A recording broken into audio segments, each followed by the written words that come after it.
دیکھیں انسان کی قدر و قیمت کیا، وہ جو گواہ ہے وہی جو خود جج ہے وہی گواہ ہے، وہ دیکھ رہا، زمین پر تڑپ کے گر گئی۔ اس شخص نے اپنے ارادے سے باز آیا اور اس کے بعد روتا ہوا کہ میں زندگی بھر جرائم، نہ مجھ سے زنا رہا، نہ مجھ سے شراب نوشی، کوئی جرم ایسا نہیں تھا جو میں نے نہیں کیا، یہ بغیر جرم کے اس قدر کانپ رہی ہے، میں کتنا بدقسمت ہوں۔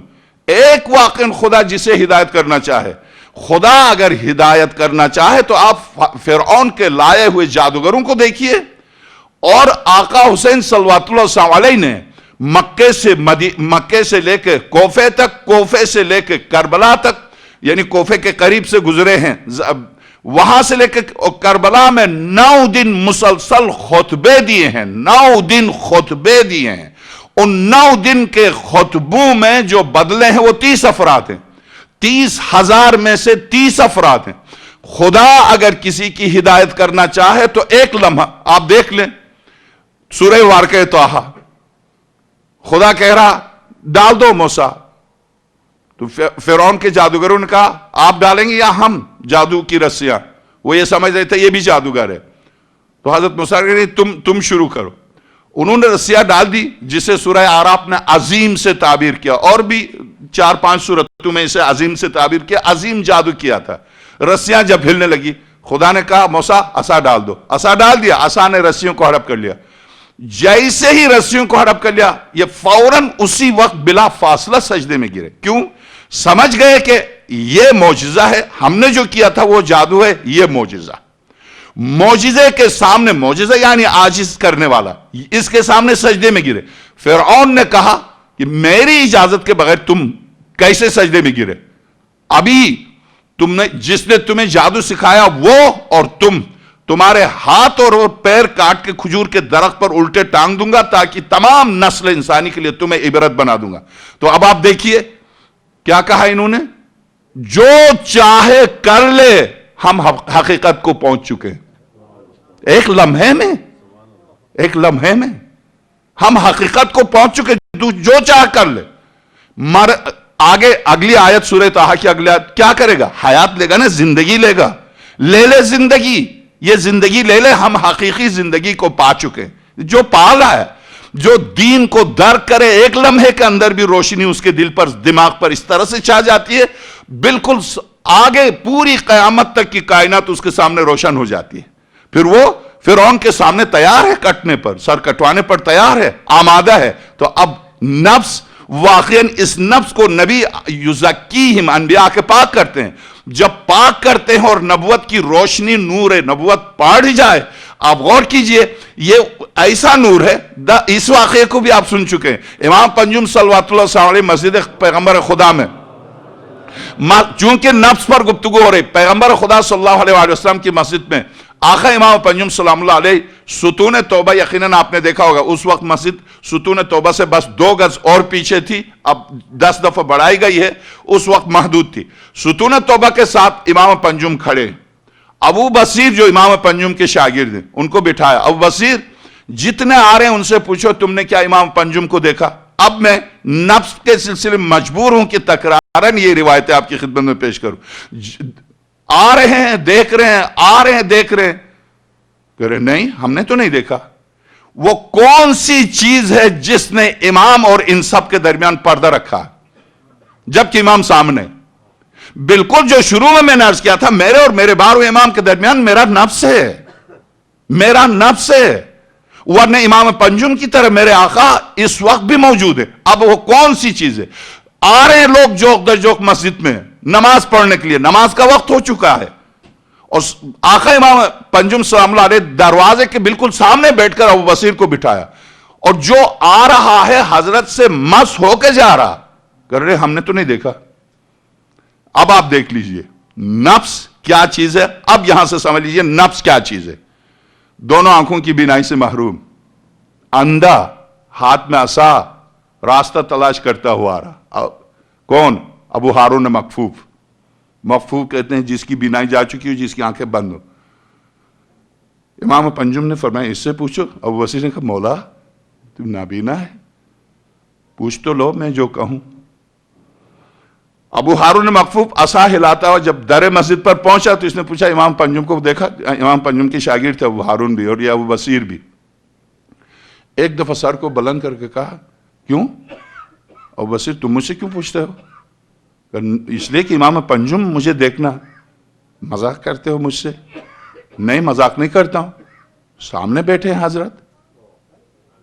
تو اب انہوں نے ابو بصیر جو 17 سال تک حضرت کی شاگردی میں تھے, روایت اسی لیے امیر المومنین جو تقسیم کرتے ہیں معرفت کو, وہاں ایک خطبہ وہ انشاءاللہ کل یا پرسوں کی گفتگو میں اس کو حیرت ہوئی, تو نے کیسے جتنے آنے والے سب سے پوچھا کسی نے نہیں دیکھا, تو نے ابو بصیر تو بھی اس دروازے کا شاگرد, میں بھی, کیا تو یہ سمجھتا ہے کہ ان کو ان آنکھوں سے پہچانا جاتا؟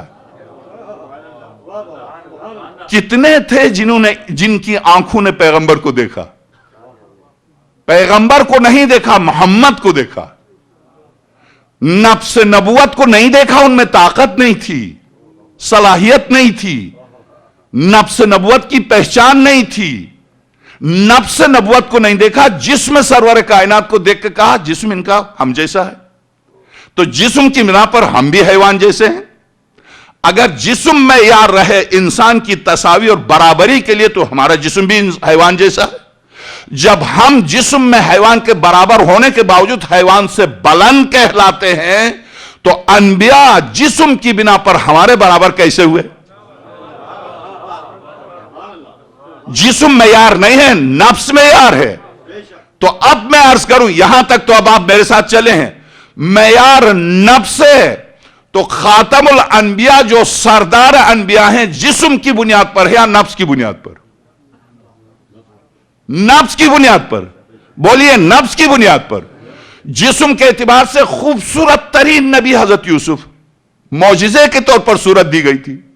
آواز حضرت داؤد کو معجزے کے طور پر دی گئی تھی. جب وہ تلاوت کرتے تھے زبور کی پانی رکتا تھا, چلتا ہوا پانی رک جاتا تھا, حیوانات رک جاتے تھے. حضرت داؤد جب توریت کی تلاوت, زبور کی تلاوت کرتے تھے تو حضرت یوسف, آپ دیکھ لیں سورہ یوسف, جب خواتین نے سورت کو دیکھا, جیسے ہی زلیخا اپنی بدنامی کو مٹانے کے لیے مصر کی خواتین کو دعوت دی, ہر خاتون کے سامنے ایک تشتری میں ایک چھری رکھ دی اور ایک سیب.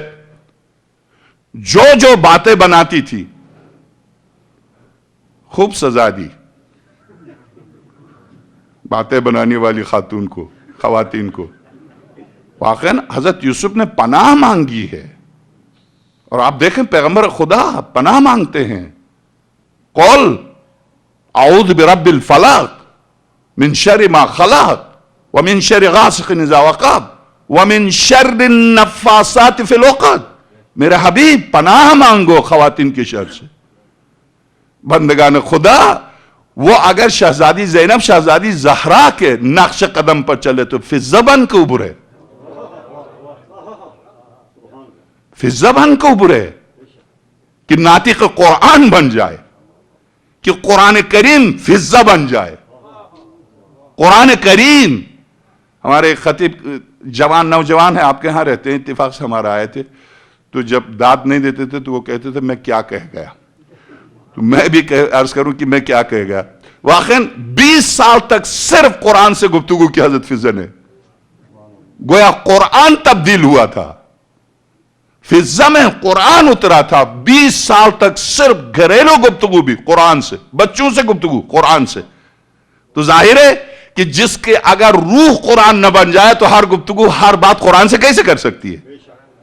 واقعاً اگر اس دروازے پر سر جھکا انسان. بہرحال جب ابو بصیر, یہ واقعہ جب ابو بصیر کا پیش آیا تو ابو بصیر سے ابو بصیر نے ابو ہارون مکفوف سے پوچھا تم نے کیسے پہچانا؟ ابو بصیر کیا اس دروازے کو تم سمجھتے ہو کہ ان آنکھوں سے دیکھا جاتا ہے؟ ان آنکھوں سے نہیں دیکھا جاتا. میں نفس کے سلسلے میں چونکہ اس منزل تک آپ میرے ساتھ چلے ہیں تو اب آپ خود سمجھتے ہیں کہ انسان کو حیوان پر, جمادات پر, نباتات پر, تمام مخلوق پر اگر بلندی حاصل ہے تو نفس کی بنیاد پر. ٹھیک, یہاں تک تو دلائل کے ساتھ ہم چلے ہیں ساتھ, نفس کی بنیاد پر. خاتم الانبیاء کو تمام انبیاء پر اگر مقام بلندی حاصل ہے تو نفس کی بنیاد پر. ورنہ شکل و صورت میں حضرت یوسف جمال یوسف مثال ہے. جب خواتین کو لے کے آئی ہیں زلیخا اور ہر ایک کے سامنے سیف اور چھری رکھ دی اور حضرت یوسف کو پردے میں رکھا تھا. سورہ یوسف اس میں تفسیر بھی نہیں ہے، تعویل بھی نہیں، صرف آیات کا ترجمہ میں آپ کی خدمت میں عرض کر رہا ہوں کہ جیسے ہی خواتین نے سیب اٹھایا، سیب کاٹنا شروع کیا، سیب کو چھلنا شروع کیا چھری سے، اور چھری بھی خوب تیز کر کے رکھ دی تھی. جب واقعاً عجیب منزل ہے یہ کہ زلیخا نے کس طرح سے یہ کیا. اب وہ تفسیر چونکہ میں محرم کی مجالس میں اس طرح کی تفسیر، مگر چونکہ تزکیہ نفس اور نفس موضوع ہے، نفس عجب بلا عجب مصیبت ہے. جب انہوں نے چھیلنا شروع کیا تو کہا یوسف آجا، پردے کو ہٹایا. جب یوسف نکلے ہیں تو اب سورہ یوسف فَقَطَّعْنَ أَيْدِيَهُنَّ صریح آیت. انہیں پتہ نہیں چلا کہ چھری سیب کٹ چکا ہے، سیب گر چکا، انہیں احساس نہیں ہوا وہ ہاتھ کاٹ گئی. فَقَطَّعْنَ أَيْدِيَهُنَّ سورہ واقعہ یوسف. یوسف کی صورت میں اس قدر محو ہو گئے، چھری چلتی رہی، ہاتھ کٹتے رہے، احساس نہیں ہوا. سوچ بھی نہیں سکتے کہ کسی صورت کو دیکھتے ہوئے ہاتھ کاٹے اور ہاتھ کا احساس نہ ہو. تو بس میں اب عرض کروں کہ اگر صورت یوسف کو دیکھ کر خواتین مصر ہاتھ کو کاٹے انہیں احساس نہ ہو تو یوسف کے امام کے نام پر زنجیر مارنے والے کو کیوں احساس ہو؟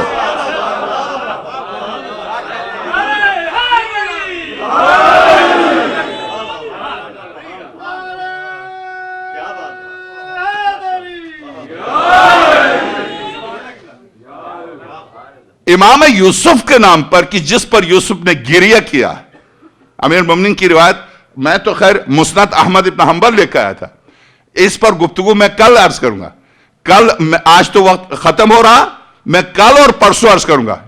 آپ کو یقیناً یاد ہوگا کہ ایک انتہائی خارجی، میں منبر کے تقاضے کے مطابق اس کے علاوہ میں نہیں معصوم نے منع کیا، میں کوئی گالی گلوچ نہیں، عقیدے کے اعتبار سے آپ سب جانتے ہیں کہ خارجی نے مولا کائنات کی شان میں جو گستاخی کی تھی کہ شراب نوشی کا جو الزام لگایا تھا، یقیناً آپ کو یاد ہوگا. ابھی 4-5 مہینے پہلے میں نے مختصر اس کا جواب دیا تھا. میرے جواب کے بعد طاہر القادری نے اسی تقریر کے ٹکڑے کر کے 4 انہوں نے تقریر کی ٹی وی بک کر کے، اور انہوں نے اسی کے ٹکڑے کر کے بہترین جواب دیا. میں مسند احمد ابن حنبل لے کے آیا ہوں، تفسیر جلال الدین سیوطی در منصور تفسیر اور تمام تفاسیر سے میں کل گفتگو کروں گا. یعنی سرور کائنات نفس کی بنا پر، نفس محمدیہ کی بنا پر خاتم الانبیاء افضل کائنات ہیں. تو جس نے خاتم الانبیاء کے نفس کو خلق کیا ہے، اسی ذات نے اگر کسی ذات کو محمد کا نفس قرار دیا ہے تو جو صفت محمد کے نفس میں وہ صفت اس نفس میں. تو ایسی صورت میں اگر کسی نے اس نفس کو بدنام کیا تو براہ راست بات جاتی ہے محمد کے نفس پر، خاتم الانبیاء کے نفس پر. جو صفات خاتم الانبیاء کے، اس لیے کہ میں نے نفس تھوڑی کہا، جس نے یہ دونوں نفس خلق کیے تھے اس نے علی کو نفس خاتم الانبیاء قرار دیا. اب جو بھی علی کو اگر بدنام کرتا، اگر علی پر تہمت لگاتا، اگر دامن عصمت مولا داغدار کرنے کی حکومتیں گزر گئی ہے، امیر المومنین کو کیا داغدار کرے گا؟ آج پوری دنیا اس کی داڑھی کی طرف دیکھتی ہے جس نے یہ گفتگو کی ہے. آج وہ رشدی کی طرح باہر اپنا منہ دکھانے کے قابل نہیں ہے، مگر چونکہ گالی دے کے، گلوچ کے ذریعے، سختی کے ذریعے، مکتب اہل البیت میں یہ رواج نہیں ہے. جواب علمی طور پر، جواب قرآنی طور پر، جواب تم نے میری کتاب سے ایک روایت تم نکال کے دکھا دو جو اس طرح کی اہانت کی کوئی ایک ضعیف سی روایت. میں تمہاری بنیادی اور اعتقادی کتابوں سے 1000 روایتیں دکھا دوں کہ کون شرابی تھا، مرتے وقت بھی کس کے پیٹ سے شراب نکلی تھی.